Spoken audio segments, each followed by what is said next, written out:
everybody. Welcome to Redline Garage Fab. I just want to thank you for tuning in on this F600 build I did.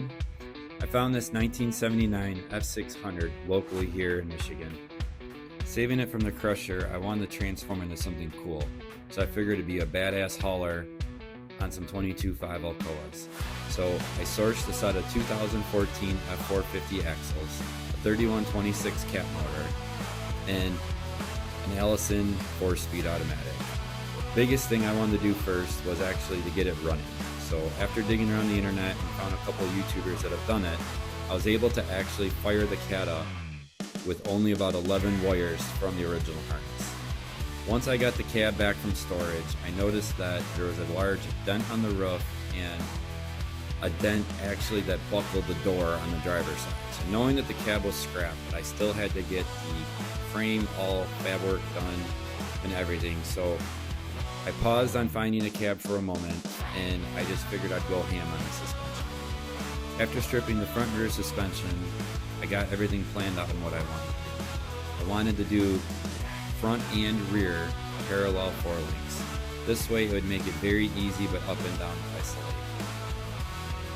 Upcoming here you can actually kind of see a little more of the dent on the roof and then the buckle on the door that the damage took when the dump body fell upon it. And it was just from there I knew it was a better bet to get this cab, which I found at my local pick and pull, but there was one small problem. On the driver's side, someone cut out a rather large section right under the extended cab window, so I had to patch that in. But here is a set of the Alcoas that I had milled down to 22s, and then I had a set of tires put on. I cut the rear half of the frame off to start with my own frame to get it where I wanted to at my desired ride height bag, aired out. So I got some 2x6 quarter wall tubing, I Z'd the frame, then I got the Super Duty rear end put in place, and then being that the truck was so big, as you can see, I had to build it in my driveway, which thank God I have amazing neighbors and they actually love the build. So here's a parallel 4-link. It was a little longer than a traditional one, but it actually worked out really well. I was super stoked as this build went on, just seeing how low I could get this truck but still make it semi-functional. I added fish plates in those areas where I Z'd the frame to make it work. I custom made some bag mounts from Send Cut Send, who helped me out to make everything work. Next was to pull the engine to start working on the front suspension. The engine actually ran fairly well, which is actually pretty cool. From there, I was just doing some stack placement, figuring out where I want to put it, because I wanted to have that big rig hauler look. And I think the 8-inch stacks actually went pretty well.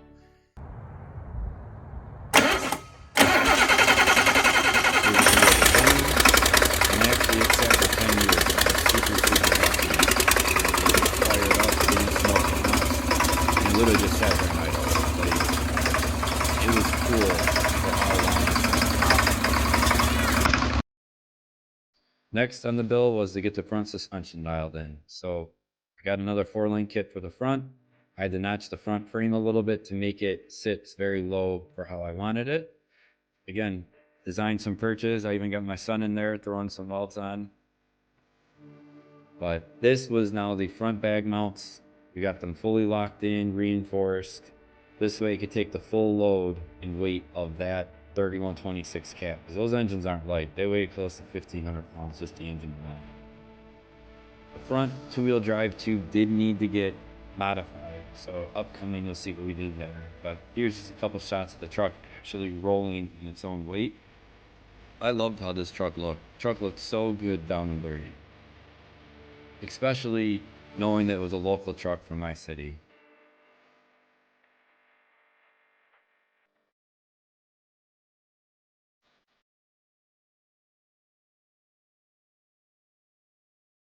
Seeing the rear end of the truck come together was actually inspiring and kept me going through the winter.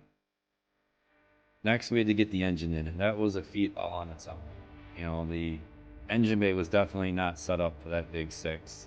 So with a little finesse and knowing that this cab was going to get cut up anyways, I used this as my template.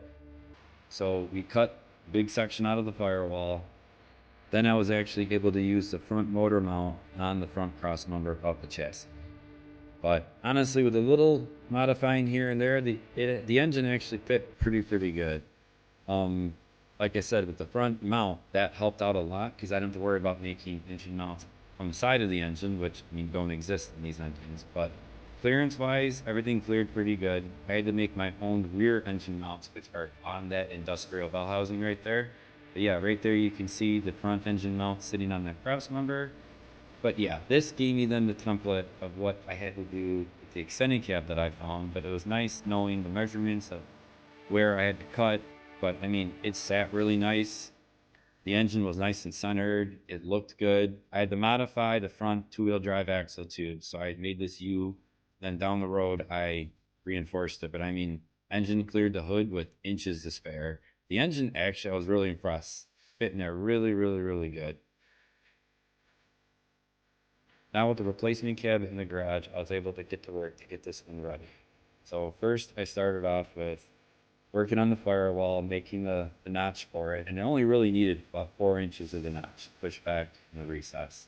But I mean, lined back up with the floor pan, it came out really good. It wasn't really too hard. The factory wiper motor still worked, but very simple. I was super happy with it. Painted it with some trim black. Everything was good. So here's where you can see where they cut out this huge section. And I was kind of stumped at first because they really don't sell a whole lot of panels for these trucks as far as the reproduction sheet. So I cut a spot off the original cab, the regular cab, as you can tell, the back radius and the door jamb section. And then from there, I used the bedside from the junkyard for that upper spot. And then the only part they do repop is that lower. So just slowly tacking it in, I got it fully burned in.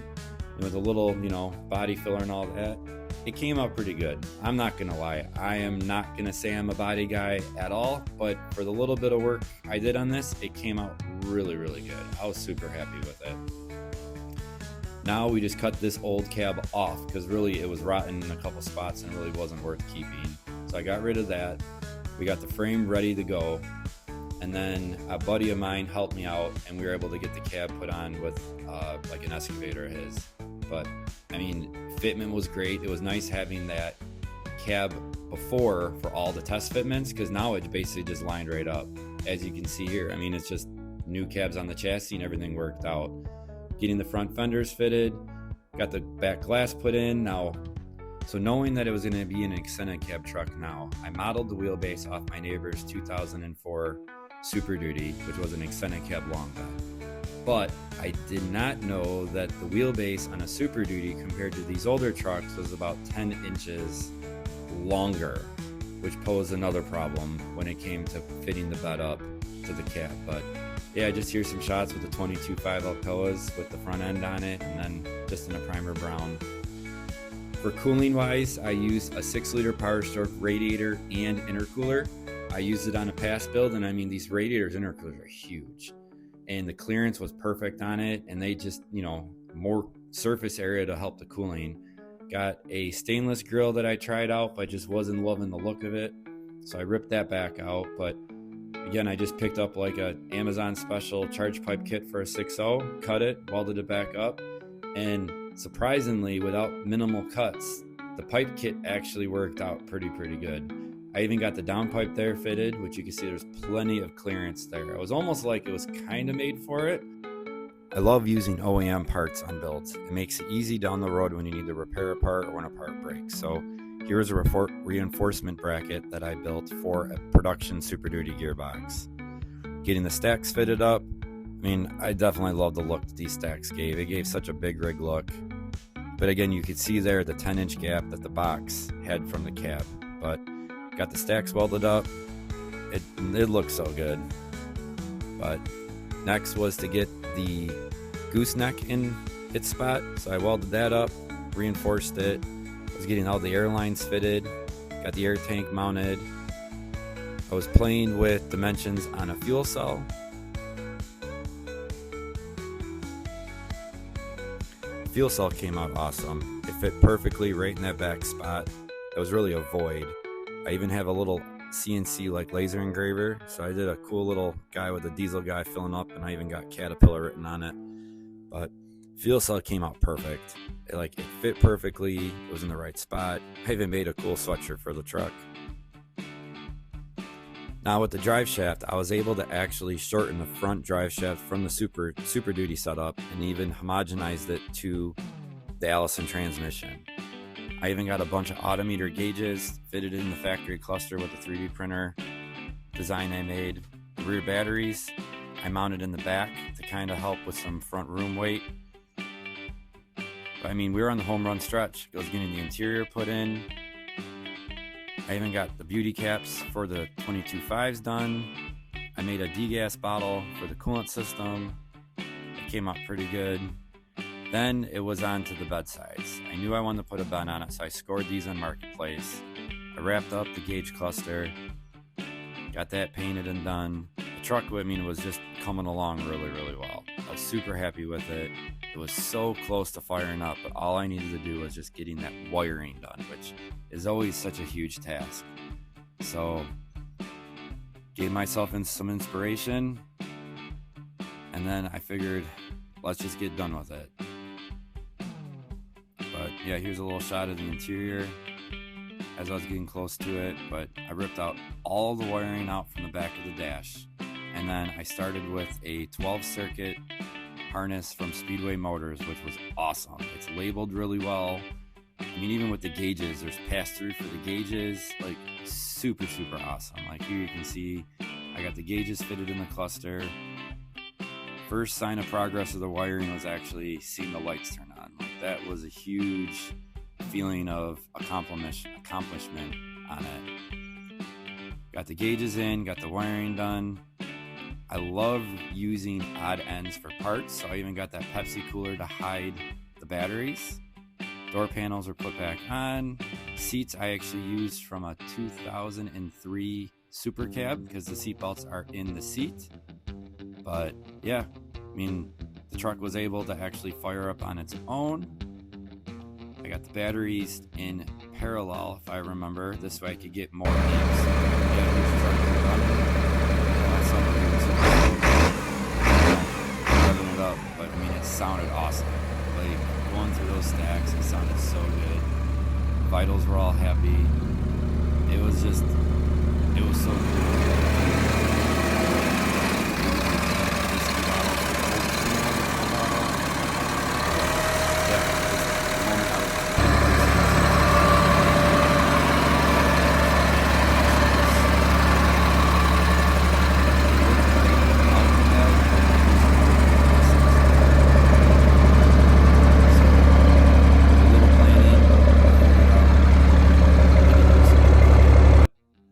I jumped on my 3D printer, I printed out some badges, which came out okay, and I reached out to a buddy who hooked me up on them, and they came out phenomenal.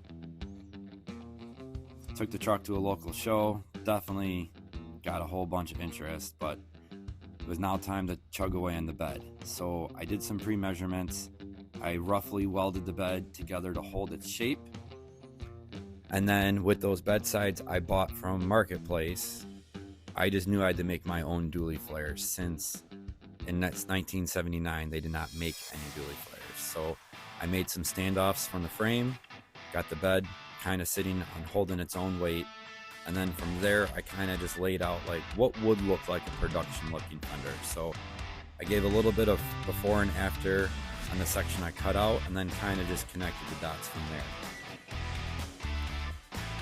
This was honestly really easy. It just took some planning and some forethought. So again, just welded some stanchions to hold that bedside out, and then just tacked everything slowly in. But I mean, like right there, that looks like it was a production dually fender that Ford could have offered in 1979. Like it came out so nice. I was so happy with it. And even the comments I got, like it was awesome. But right there you can see that 10-inch section that I needed to add to the bed because of my poor planning on the wheelbase. But again, like here's the driver's side as I wrapped that up as well. I would have loved to reuse the fuel door, but where the fuel cell was, it just would have made it kind of a pain in the butt. But it would have been cool using the factory fuel door. But I mean, everything was still open in the middle. If I ever would have towed with a gooseneck, it still would have been 100% working and useful with it. Nothing would have interfered, but it was a super overall awesome truck. Like right here again, a little bit more of the close-up of that extension parts I made. Then placement of those badges, and then I just decided to paint the rear bed just to match, so it kind of all blended in. And then I weathered it, sanding down here and there just with an orbital sander. I mean, the truck came out awesome. It was an awesome cruiser. It looked like it sat for years, and then, you know, I just rescued it from a yard, but such a cool build. I wish I would have spent more time with it, but yeah, this one was definitely, I built it to flip it, and I wish I could have been able to drive it more and had more rolling shots with it. That's the biggest regret with this one.